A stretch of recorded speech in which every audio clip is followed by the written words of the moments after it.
you very much. Thank you very much, and thank you very much for coming a little bit closer so I can see you all now, apart from leave my hair fringe cutting, so I can't really see. And I recognise you. You look very familiar to me. I'm Rachel Hayden, and I'm the founder of Gifts of Remembrance, bereavement photography training courses that are aimed at healthcare staff. And I'm a bereaved parent, so I'm coming very much from the parent's perspective. And when we talk about documenting, I suddenly realised that what you might think of documenting is very different to what I'm potentially talking about. And I'm talking about putting together information to support families so that they can help to make sense of their experience when they've had a baby that's stillborn or has died shortly after birth. So I'm going to start off with my experience.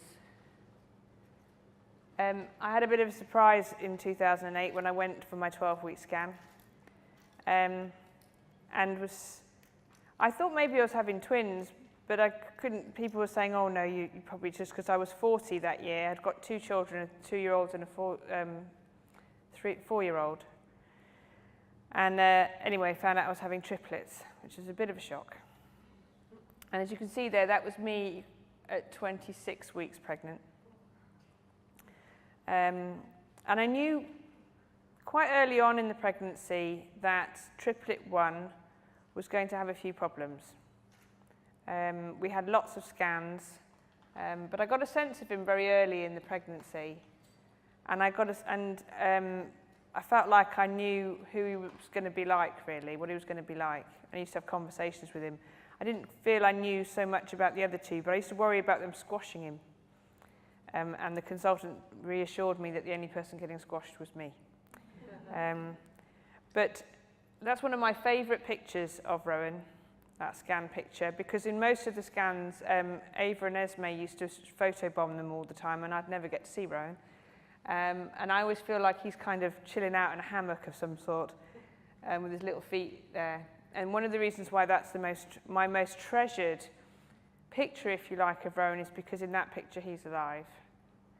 But at 31 weeks, when I went for a scan, there was no heartbeat for Rowan. It took them quite some time to confirm it. But as soon as I saw that stillness on the monitor where his little heartbeat should have been, I knew. And then everyone was rushing around, and the usual things happen.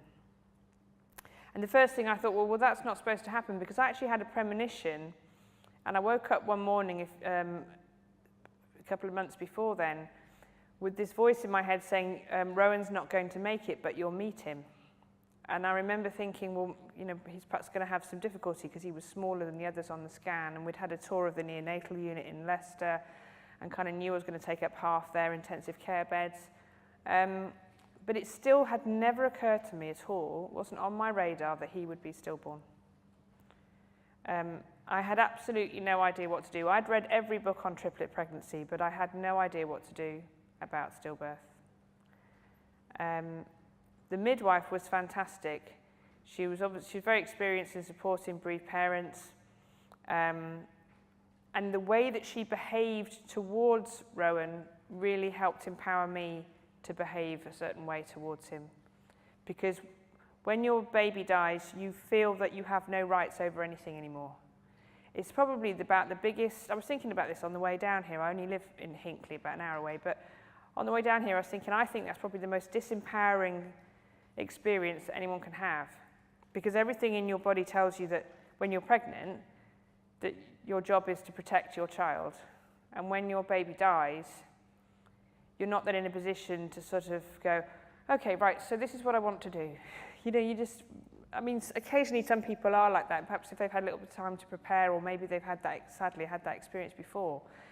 But for the vast majority of people, we're just totally, numb and traumatized, and not in a position to determine how we then spend time with our baby.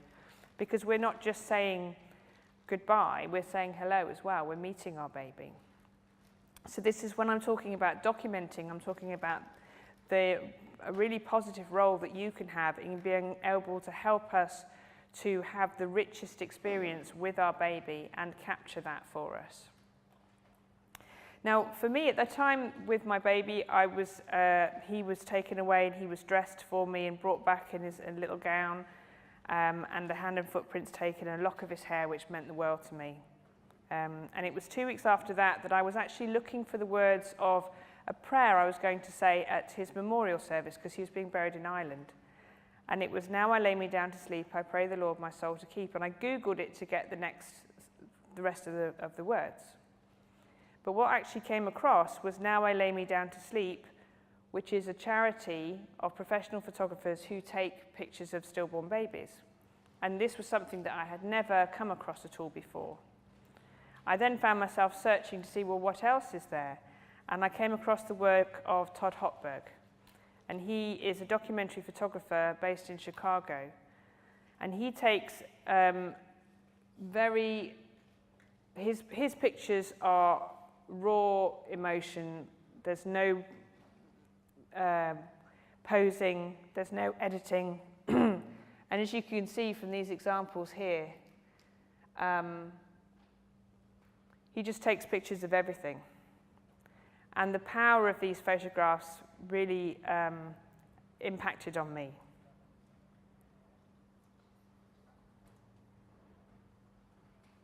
But when I found myself looking at the "Now I lay me down to sleep" photographs, I then compared them with the picture I had that was taken by the midwife. Now, she did apologise to me for the fact that it was coming out this kind of yellowy colour, and she kept taking pictures and saying, "I don't know why it's coming out yellow, I'm very sorry." But I was looking at them and going, well, Rowan doesn't look like these babies. And this is the weird thing that you do when you're a bereaved parent, is you still find yourself comparing yourself and your experience with other bereaved parents and say, well, okay, my baby is not as attractive, shall we put it that way, as some of these other children. And I also found myself, more importantly for me, I think, looking at Todd Hotberg's pictures and looking at the experience that parents had with their babies, what they did with them and who they brought in.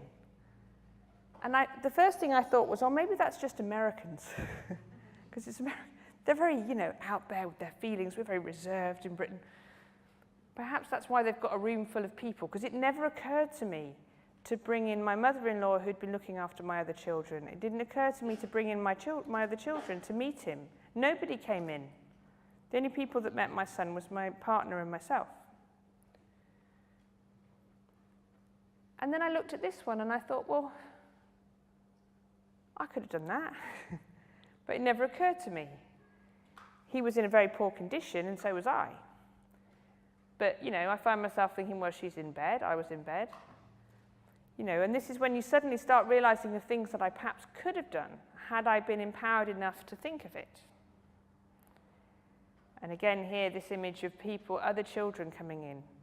Now I never thought about the impact of not meeting Rowan would have on my children further down the line. Because when you're in the midst of that, you don't think about how your children are going to feel 3 or 4 or 5 years down the line about the fact that they never met their brother. For me, my experience was a much more quieter affair, because I literally was like a rabbit in the headlights. I just, Rowan was put in my arms and I stared at him. It didn't occur to me to do anything else. So these photographs are precious for the same reason as well that any of your photographs might be precious. That they connect us with someone that we love.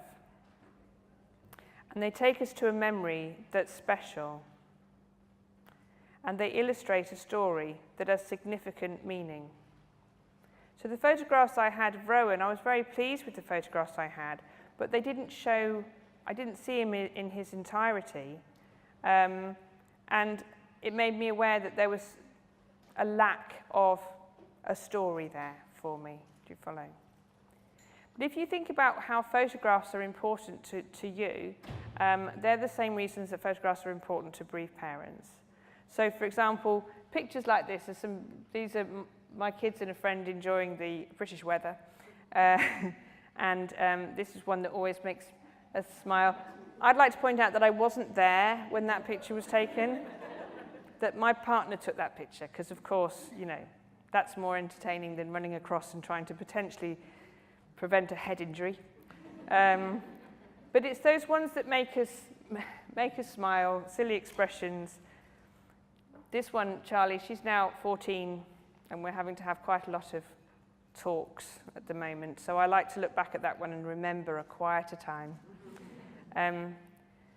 But in a way, this is what bereaved parents want. We want to enjoy the time we spend with our babies. Now, you're seeing it as at our absolutely most vulnerable.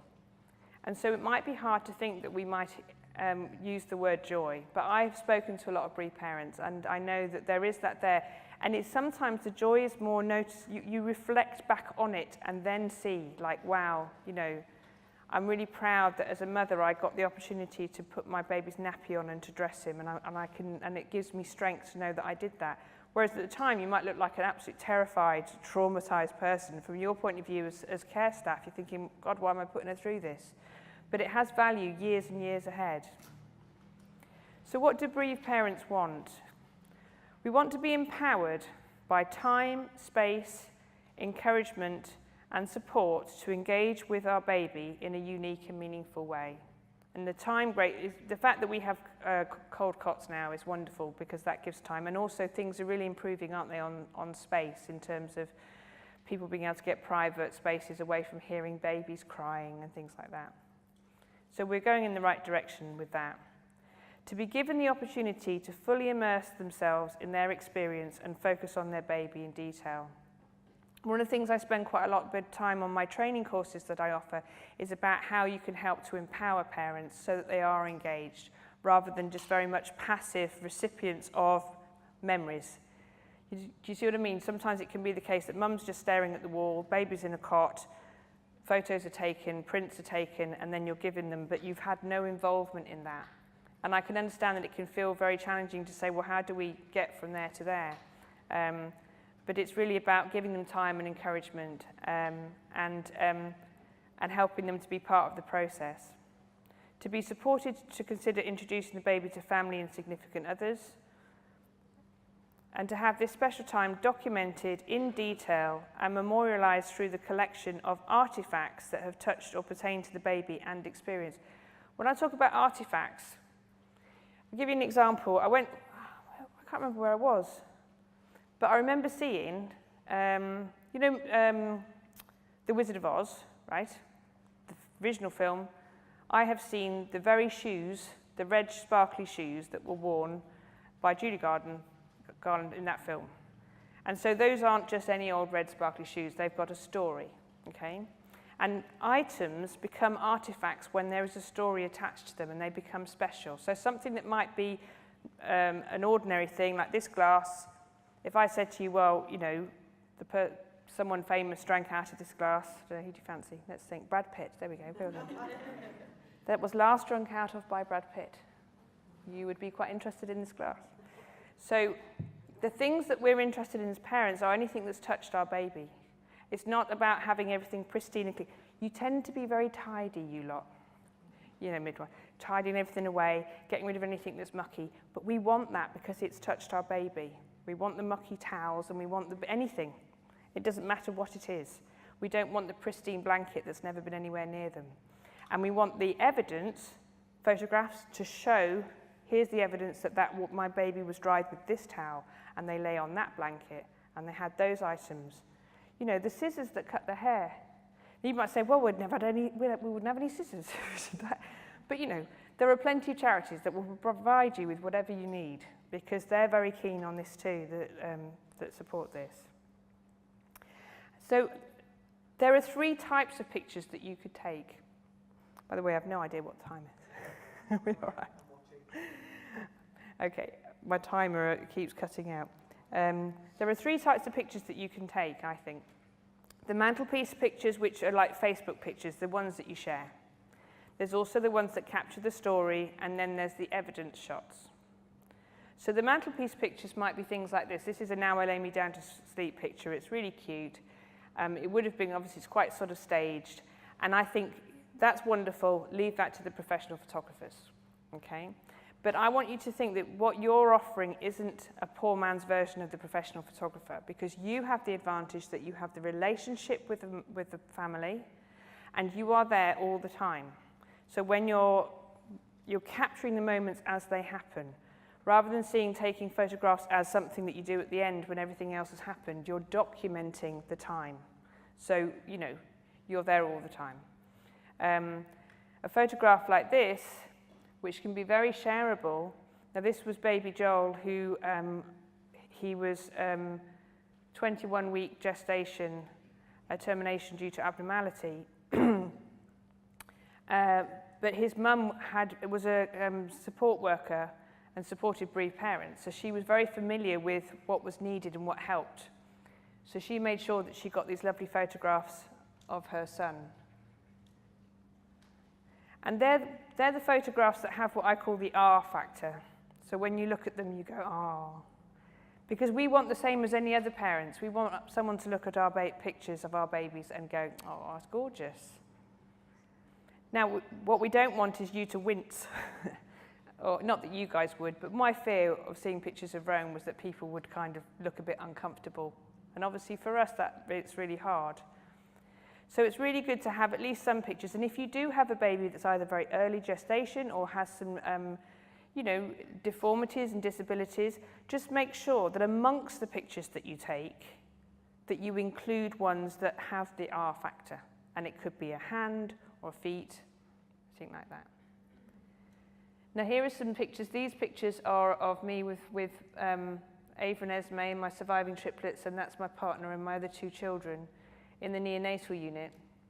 And it's really just to illustrate to you that these pictures really tell, that picture in particular is rich in story for me, for so many reasons. The member of staff in the background is really important because they were like the guardian angel that would swoop down and pick up one of the girls when they decided to stop breathing, inconveniently, would be tapping them on the chest, oh, I think we'll pop you back into the incubator. So it was wonderful that they're there, and that makes me feel very safe when I look at that picture. And this one, they're a funny colour there. They're a bit green down one side. I'm so grateful that the person who took that picture, which I think was a play specialist, I'm so grateful that she didn't look at it and go, oh, the colour's gone wrong. They've gone a bit green. I'll throw that one away. I'm not going to give her that. Because that's a really important picture to me. So don't edit any of the pictures that you take.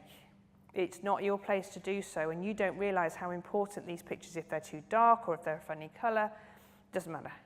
These are the only pictures that we're going to have. And these were the neonatal diaries that were made for me of my little ones. And this is Ava's bath, her first bath. And this was on Boxing Day. First bath was 1st of December. She was born on 24th of October. Smelly girl. But it was really lovely for me because it was the first time I could be a normal mum and do a normal mum thing. And this, I think it was the play specialist, it was a quieter on the ward. She just took these pictures, printed them out on a bit of A4 sheet of paper, cut them out, and stuck them in the book with Pritt stick. It doesn't have to be this amazing photo shoot kind of experience, yeah? As you know what's important to you with photographs, it might be just something that you've just captured, you've got on your phone, or it could be a, you know, a raggedy old bit of photo that's stuck on your fridge that just makes you smile.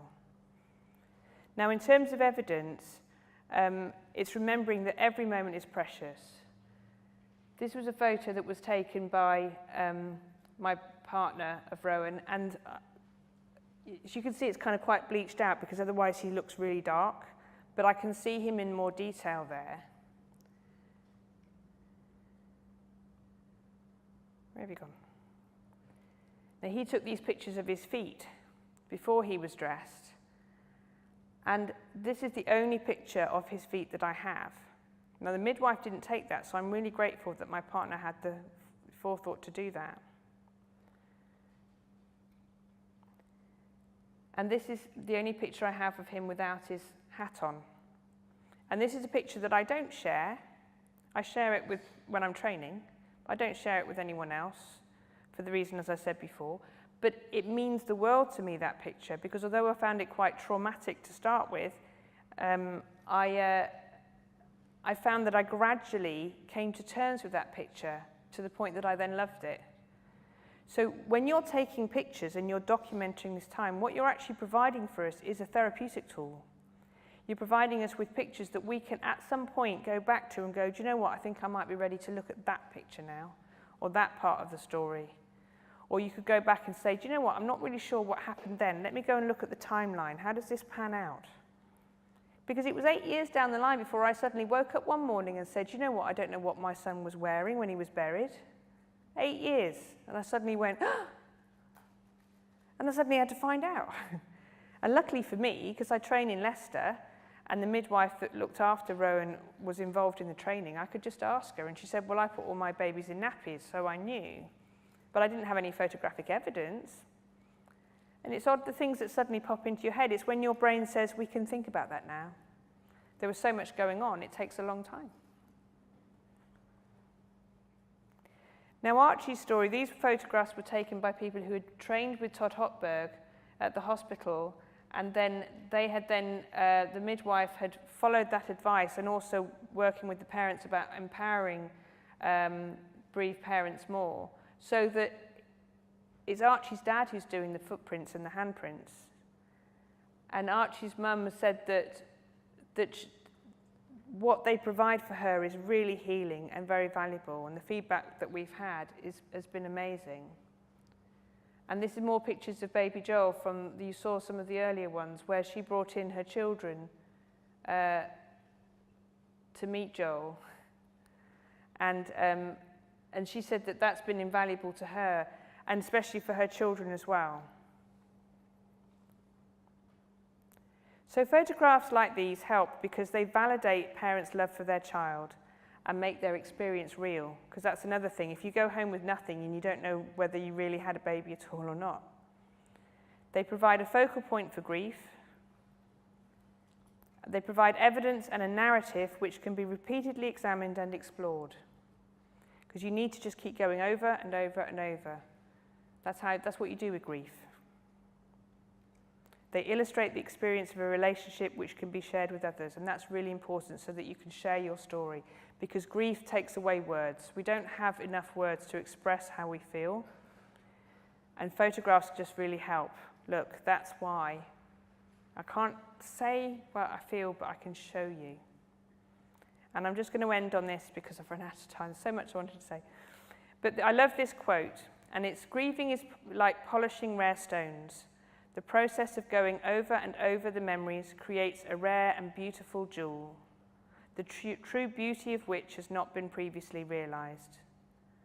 Part of grieving is reflecting on what seemed like ordinary moments and realizing how essentially meaningful these moments were. You realize that these were among the most significant moments of your life. Now, of course, she's talking generally about grief. When you've got such a short window of time, it's about you having the forethought, because the parents won't think of it, to say every single thing that happens in this moment is going to be enormously important. So we need to do everything we can to gather up all the evidence, to document everything, to do as best as we can to give every opportunity we possibly can to support the families to engage with their baby and have a real richness of stuff that they can go away and pour over repeatedly as part of the grieving process. Otherwise, it's like a double whammy. You just think, I've lost my baby and there's nothing for me to hold on to kind of make sense of it, and that's why it's harder. This is the memory I have of Rowan, which is just, I've faded out the colour. This is the one that I share because I was preoccupied about the colour of his skin. But that's the one that goes on our mantelpiece. And